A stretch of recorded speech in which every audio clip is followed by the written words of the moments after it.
পরিষ্কার পরিচ্ছন্ন ও গুছানো ঘরবাড়ির আসক্তি থাকলে ভাঙাচোরা মাটির ঘরটাকেও সুন্দর করে গুছিয়ে রাজপ্রাসাদের মতো করে রাখা যায়।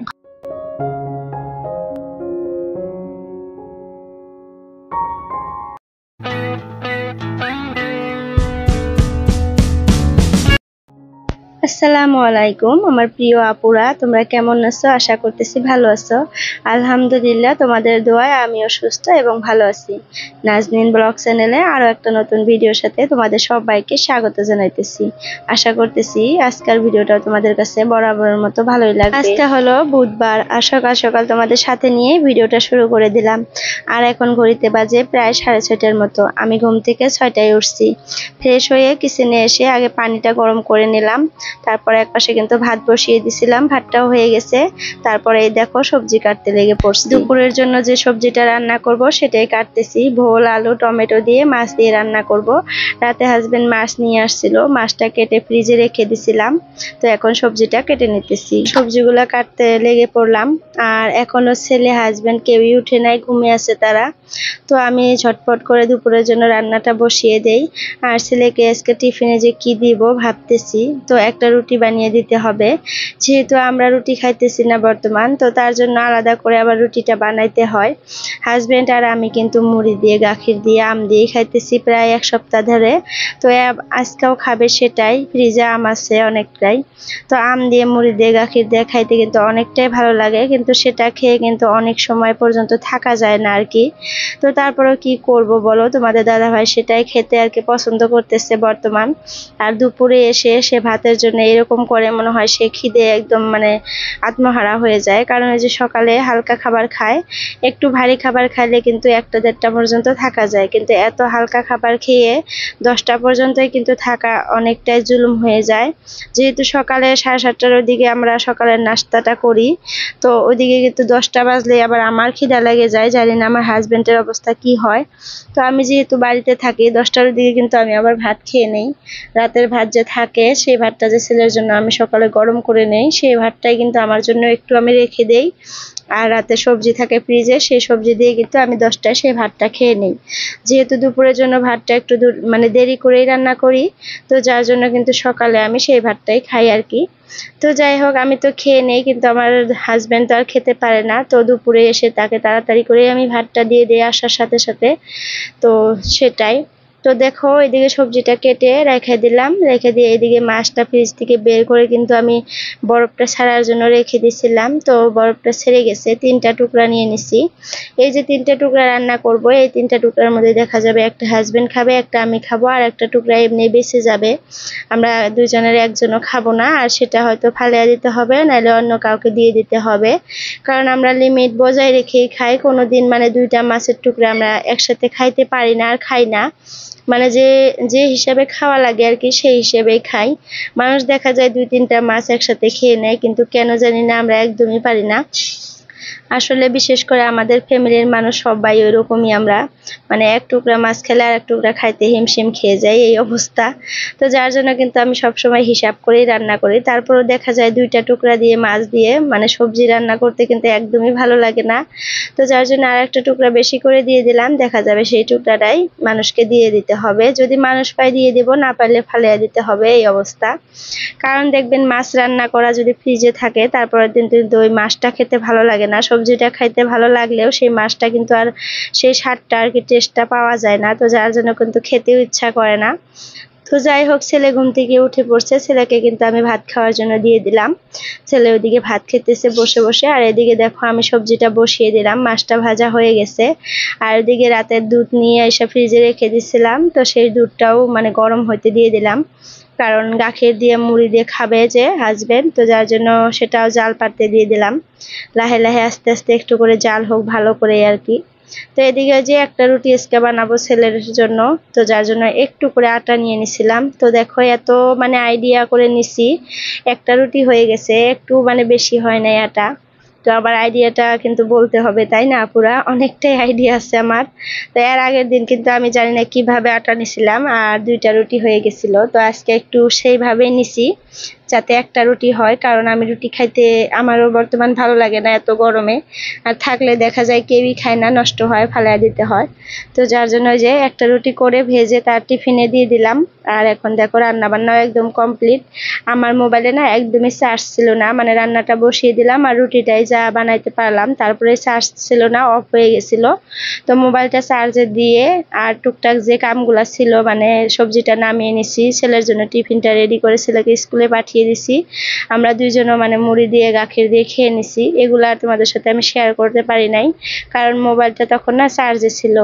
তো যাই হোক, এখন আবার চার্জ হয়ে গেছে, তো যার জন্য ভাবলাম যে একটু আবার ভিডিও করি। এই যে গ্যাসটা সুন্দর করে মুছে নিলাম রান্নার পর। আর এই যে বাসনগুলা যে দেখতেছো, এগুলা কিন্তু আমাদের খাবারের পরই এইগুলা হয়েছে। আর রান্নার পর যে বাসনগুলা হয়েছিল ওগুলা আমি অফ ক্যামেরায় আর কি ধুয়ে নিছি। যদি আর কি মোবাইলের আশায় থাকতাম তাহলে দেখা যেত অনেকটাই কাজ আর কি জমা হয়ে যেত আমার, যেহেতু মেয়েকে নিয়ে মেয়ে ঘুম থেকে ওঠার পর কিন্তু আমি কাজ করতে পারি না। তো যার জন্য আর সোনামাটা আজকে ঘুম থেকে এখন পর্যন্ত উঠে নাই, তো তাড়াতাড়ি করে এই কাজগুলো করে নিতেছি। তো দেখো এই যে বলতে বলতে দেখি এই পাশে আইসা মেয়েটা ঘুম থেকে উঠে মশারির ভিতরে সুন্দর বসে বসে একা একাই খেলতেছে। আর আমি যে কিচেনে কাজ করতেছি তার কোনো শব্দই আমি শুনতে পারি নাই, কারণ কথাই বলে না সে। মানে রুমটা তো আন্ধার ছিল, লাইট অফ ছিল, তো সুন্দর করে সে বসে বসে একা একাই খেলতেছিল। তো এইরকম আমার লক্ষ্মী সোনাটা। তো তারপর আমি এঁঠো পানির বালতিটা বাহিরে রেখে এসে একটু তাকে আদর করতেছি। আর ঘুম থেকে ওঠার পর কিন্তু আমি এটাই করি, সব সময় এটা করি। ঘুম থেকে ওঠার পর তাকে যদি একটু আদর না করি তারই মানে হয় না, সে কান্নাকাটি স্টার্ট করে দেয়। তো সেটা আমারও অভ্যাস হয়ে গেছে। আর মোবাইলেও দেখি কিছু কিছু ডক্টররা বলে আর কি, চাইল্ড ডক্টররা, যে বাচ্চা ঘুম থেকে ওঠার পর তাদেরকে একটু সময় জড়িয়ে ধরে আদর করতে হয়, তা না হলে বাচ্চাদের আর কি মেজাজটা খিটখিটে হয়ে থাকে সারাদিন। তো সেটাই। তো যার জন্য আমি আর কি এটা না করলে আমার মেয়েও আর কি থাকে না, চুপ করে কান্নাকাটি করে। তাকে কোলে নিয়ে মানে 10-15 মিনিট বসে থাকতে হবে, তাকে আদর করতে হবে। তো সেটা তারও অভ্যাস হয়ে গেছে। তো যার জন্য সেটা করে তাকে বাহিরে খেলতে দিয়ে এসে তারপরে দেখো আমি বিছানাটাও গুছিয়ে নিতেছি, যেহেতু কিচেনের কাজ একদম কমপ্লিট করে ফেলছি আমি। মেয়ে ওঠার আগেই দেখো আমার কিচেন আজকে একদম পরিষ্কার, বাসনপাতিও ধুয়ে নিছি, সব জিনিসপাতি সব মুছে নিছি। তারপর রান্না বান্নাও হয়ে গেছে, হাজবেন্ডও শপে চলে গেছে, ছেলেও স্কুলে গেছে। এখন জাস্ট বেডরুমটা পরিষ্কার করে ঝাড়ু টাড়ু দিয়ে বিছানা টিছানা গুছিয়ে ঘরটা ঝাড়ু দিয়ে মুছে নেব। আর ওই যে ফার্স্টেই বলছিলাম না, পরিষ্কার পরিচ্ছন্ন আর গুছানো যদি ঘর বাড়ির আসক্তি থাকে তাহলে কিন্তু যতই কষ্ট হোক আমাদের যতই কষ্ট হোক মানে করতে চাই, ভালো করে পরিষ্কার করে রাখতে চাই। আর সেটা রাখার জন্য কিন্তু অনেকটা সময়ের প্রয়োজনও হয় না। আপনি যদি চেষ্টা করেন 1-1.5 ঘন্টার মধ্যে কিন্তু আপনার বাড়িটাকে একদম পরিষ্কার পরিচ্ছন্ন করতে পারবেন। চেষ্টা করলে সবকিছুই করা যায়, সারাদিন লাগে না কিন্তু এগুলো পরিষ্কার করলে। ঝটপট করে করলে কিন্তু একটু সময়ের মধ্যে দেখা যায় করা যায়। আর আমি কিন্তু সকাল 6টার থেকে মানে ধরতে গেলে 6:30টার থেকে 8:30টার মধ্যে কিন্তু আমার সংসারের সমস্ত কাজ করে নেই, আর সারাটা দিন কিন্তু আমি ফ্রি থাকি। তো এইভাবেই কাজ করি আমি, স্টেপ বাই স্টেপ স্মার্টলি একটু ভালো করে কাজগুলো করার চেষ্টা করি, মানে একটু সময়ও মিস করি না। তো যার জন্য কিন্তু সারাটা দিন আমি আরামে বসে থাকতে পারি, সারাদিন আমার কাজ করতে হয় না। আসলে সংসারের কাজ সারাদিন করলেও কিন্তু অতটা ভালো লাগে না, মানে মনে হয় যে একটু বসে থাকি, আরাম করি, মোবাইলটা ঘাটাঘাটি করি। তো এগুলো না করলে কিন্তু ভালো লাগে না, সারাদিন কাজ নিয়ে পড়ে থাকলে কিন্তু শরীরটাও অসুস্থ হয়ে যায়। তো যার জন্য যতটুকু টাইম কাম করবেন একটু মনোযোগ দিয়ে কাজ করলে কিন্তু একটু সময়ের মধ্যে সংসারের কাজগুলো করে নেওয়া যায়, আর নিজেকেও কিন্তু আরাম দেওয়া যায়, একটু মানে রেস্ট নেওয়া যায়। তো যাই হোক, এই দেখেন ঘরটা একটু ঝাড়ু দিয়ে নিতেছি, কারণ ওই ঈদের আগে আমি ঝাড়ু দিছিলাম, তারপরে আর এগুলা ঝাড়াঝাড়ি করি নাই, দেখি অনেকটাই ধুলা পড়ে গেছে উপরে। তো ভাবলাম যে আজকে একটু ঝাড়ু মেরে নেই। আর দেখবেন ঘরের কাজে আর কি মাঝে মধ্যে একটু একটু করে যদি টুকটাক ঝাড়ু টাড়ু দিয়ে পরিষ্কার করে রাখেন, অতটা কিন্তু নোংরা হয় না। তো সেই ক্ষেত্রে দেখা যায় যে পরিষ্কারই থাকে। আর ঘরবাড়ি ভাঙা হোক বা রাজপ্রাসাদ, সবকিছুই নিজে দিয়ে কথা, নিজে যদি পরিষ্কার করে রাখেন ভাঙা ঘরটাকেও কিন্তু রাজপ্রাসাদের মতো করে রাখা যায় আর কি। আমি অনেক ব্লগারের ভিডিও দেখি, তাদের ঘরবাড়ি একদমই ভাঙাচোরা দেখি, তারপরেও ঘরের ভিতরে এত সুন্দর করে গুছিয়ে রাখে তারা, দেখতে কিন্তু অনেকটাই ভালো লাগে। আর মনে মনে ভাবি তাদের এত সুন্দর সুন্দর আইডিয়া কোথা থেকে আসে আর কি। একদমই ভাঙা ঘরবাড়ির ভিতরে এত সুন্দর করে ফুল গাছ দিয়ে, মানি প্লান্ট দিয়ে সাজিয়ে রাখছে, ফুলের টাপ টাপ দিয়ে এত সুন্দর করে গুছিয়ে রাখে। আবার দেখা যায় যে যে তারের বেড়ার ঘর, সেই বেড়াটি আবার এত সুন্দর করে ডেকোরেশন করে পরিষ্কার করে রাখে, দেখতে অনেকটাই ভালো লাগে। তো আমাদের তো অতটাও ভাঙাচোরা না, যতটুকু আছে আলহামদুলিল্লাহ। তো অতটুকু যদি সুন্দর করে পরিষ্কার করে রাখি, অতটুকুর মধ্যে কিন্তু শান্তি পাওয়া যায়, তাই না?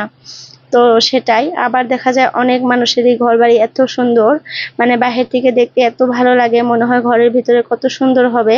তাদের ঘর বাড়ির ভিতরে যায় দেখবেন একদমই এলোমেলো, মানে কি আর বলবো, মানে দেখার মতো যোগ্য না রাখে না তারা। মানে বাহির থেকে দেখতে ভালো লাগলেও ভেতরে পরিষ্কার পরিচ্ছন্নতা না। তো সেটাই আসলে, পরিষ্কার পরিচ্ছন্নতা হলো নিজেকে দিয়ে কথা, নিজে যদি ভালো করে রাখতে পারেন তাহলে রাখতে পারবেন আর কি, চেষ্টা করলে। তো যাই হোক, ঘরের কাজ কিন্তু সবটাই পরিষ্কার করা কমপ্লিট হয়ে গেছে, ঝাড়ু টাড়ু দিয়ে নিছি ঘরটা। তো তারপর দেখো মেশিনে কাপড় ছিল অনেকটাই, তো সেই কাপড়গুলো বাইর করে নিয়ে এসে বাহিরে শুকিয়ে দিতেছি আজকে, কারণ আমাদের উঠানে একদমই জায়গা নাই। আমার যার একটা যা আসছে তারও কাপড় ছিল, তো সেও শুকিয়ে দিছে, আর দুই যা মিলে শুকিয়ে দিছে যেহেতু, আর আমার অনেকটাই কাপড়, ভাবলাম যে বাহিরেই মানে শুকিয়ে দেই। আর এখন প্রায় 10:30টার মতো বেজে গেছে। তো মানে উঠানে অতটা রোদও লাগবে না, আর আজকাল রোদটা একটু হালকা পাতলা, এই উঠে এই ডুবে যায় এরকম। তো ভিডিওর এই পর্যায়ে এসে আপনাদের একটা রিকোয়েস্ট, যদি কেউ নতুন আসো প্লিজ চ্যানেলটা সাবস্ক্রাইব করো। বাই বাই, আল্লাহ হাফিজ, সবাই সুস্থ থেকো, ভালো থেকো।